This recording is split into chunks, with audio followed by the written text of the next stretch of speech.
Hello, I'm Nick Herriman, author of The Entangled State, and welcome to another in the series of 25 concepts in anthropology. Today we're going to look at the idea of social construction. What is social construction? Well, the idea is central to anthropology. It basically means that we construct reality in ways which are deeply and culturally meaningful. We experience the world as being real, even though it's just culturally constructed as such. The reason why we think reality is culturally constructed or socially constructed is that people from different cultures and societies see reality differently. And this means that we can question whether there is actually a single knowable reality, but we don't have to go down that track. It's simply a very useful tool for understanding how and why different cultures look at the world differently. So I'm going to take an example, just a picture in front of you. It's a random picture I've got from doing some field work. Now you can probably see that there's a track running down the middle there. Now, for the untrained eye like mine, I thought maybe this is like a... it was in the middle of nowhere, so I couldn't work out what exactly it was. Well, the name for it is a kangaroo pad. A kangaroo pad. This is a track that kangaroos use. They drag their tails along as they jump sometimes, and thus you can see the track running here, and obviously they can jump over that bit there. Now the point about this was when I saw it, I didn't really see it. I saw it with Western eyes until the Aboriginal guy I was with, who has done hunting and gathering before, pointed out to me that it was a pad. Other things you might look for that aren't in this photo, for example, is that you can see, for example, where someone's made a fire by the way the stones look. You might look up here to see whether there are nests up here. People from the local area can also spot water sources. I don't think there are any water sources here. But they can see things in the landscape that I can't see. In other words, they see reality differently. Now, in order to stress this point, I'm going to talk about Ngarrabulgan, or Ngarrabulgan, otherwise known as Mount Mulligan. This is a place in northeast Australia. On the left-hand side, you can see a beautiful photograph of the area. And on the right-hand side, you can see a very unclear picture by an Aboriginal person of the creation of Ngarrabulgan. And in fact, if you're interested in this, I suggest you look at another YouTube video called the Rainbow Serpent, or Guriala, Rainbow Serpent. Just search that. And I've done a version of it, but there's a better one by a famous Aboriginal actor, which describes the events that led to the creation of this mountain. So basically, to the untrained eye, like mine, this just seems like an outcrop. I might sort of explain it in geological terms if I knew enough. To an indigenous person from the area, this is the place where the rainbow serpent was cut open, where all the living things were many living things were created. So it's a central part of creation, and it's full of power, full of spiritual power. It's what you would call a sacred site. It's a sacred site. So I would, if I was just walking through or driving through the country, or even just looking at this photo, I'd just see a pile of rocks, basically. An indigenous person to the area sees the rainbow serpent, sees the creative power of the universe in these rocks. And this is what we talk about with social construction of reality. I've constructed the reality different to the way an indigenous person would.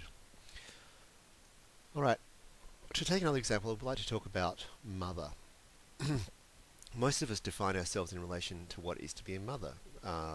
Often on those radio or TV programs, if the interviewer asks the famous person, "Tell me about your relationship with your mother," well, that's the point where they break down, because it's a very profound experience in many cultures. What social construction ideas tell us is that we don't really own our experience of motherhood. Whether you are a mother or whether you have a mother, we all one or the other, or both, this experience we think is socially constructed rather than constructed out of raw experience. We can think of these, for example, in different kinds of mothers. If we compare the 1950s American version of the mother to the 1980s working mum, or then the super mum, then in the 90s the soccer mum, the doting mum, and more recently the yummy mummy. These are different ideas, so let's go and have a closer look at these. this is what's supposed to be the traditional mother. It's just an actress actually portraying it in a show called Everybody Loves Raymond. And this is a kind of doting, intrusive, overprotective, embarrassing, guilt-tripping type mother. Now, some people experience their mothers as being like this, and in fact, some mothers shape themselves in this way. In other words, they think this is the way one should behave as a mother, that this is the way to provide love or whatever. I'll give you another example, which is from Indonesia.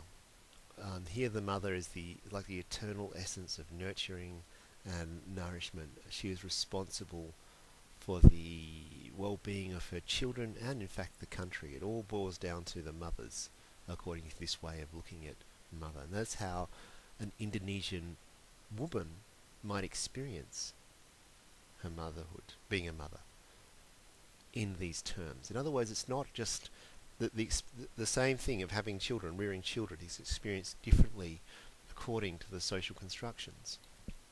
I mean, in the 1990s and early 2000s, some mothers would have perceived themselves as a soccer mum, a kind of responsible, energetic, devoted to her children type mother. She replaced, of course, what in the 1980s was the super mum or the working mum. And then in Australia, at least, as a more recent one, is the kind of cool, savvy, very unromantic and practical mother. And I know her from this book Up the Duff by an Australian writer. But you can see her portrayed in these sort of sarcastic type stickers and magnets, fridge magnets you can buy, things like "I child-proof my house," but they still get in. So this is jokes like this appeal to the new kind of mother, and people who have children in Australia in the last few years, many of these women would perceive their own relationships in these terms. And in fact, we could probably find a book on motherhood for each period, maybe a 1950s book for this one, a 1970s Indonesian handbook, I don't know, movies from the 1980s, and books on raising children and pregnancy from the last 10 years for this kind of mother, the cool, savvy, unromantic mother. So the basic idea is that these representations, if you like, are not reflections of reality, but really reality reflects these representations. The representations come first. So there are cultural constructions that we adopt and make sense of the world through and even act through. And that's the basic idea of social construction, that we experience our mothers in these patterns depending on our culture. And women with children also construct themselves through these patterns. So when we analyze these constructions or patterns, as I've just done in a very simple way, I mean, if one was to write a book, one could write a book. I'm sure many people have written PhD theses on, for example, the soccer mum, and this we could call a deconstruction. So if you hear the term deconstruction, basically means an analysis of this kind of social construction. Now, a lot of anthropology is really exhilarating and fun, but there are some pretty serious and scary ideas that go along with anthropology. And social construction, being one of the most important ideas, is also one of the scariest ideas, because if this idea is correct, if this concept is correct, it tells us that we don't really own our own experience. My own experience of my mother, or your experience of your mother, or being a mother, is created socially. It's determined by society. It is, in other words, to conclude, socially constructed.